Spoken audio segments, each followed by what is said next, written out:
Hello parents and students, I just want to take a minute and explain the practice charts real quick. For example, right here in front of me I have the Song 1 basic practice chart. That would be for our ages 7 and up. The very first thing you'll see at the top is basics, and it lists all the different basic techniques that a white belt would have to work on.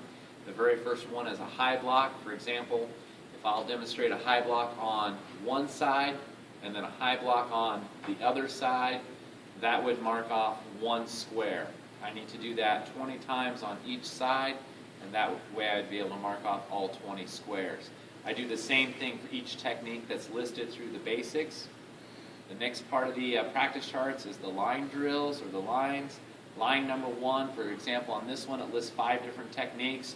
Once I do those 5 techniques, high block, punch, front kick, low block, step and punch.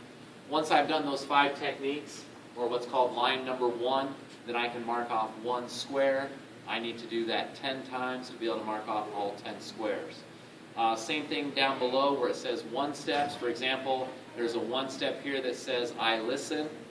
Every time I do that one step, I listen, pay attention, follow directions.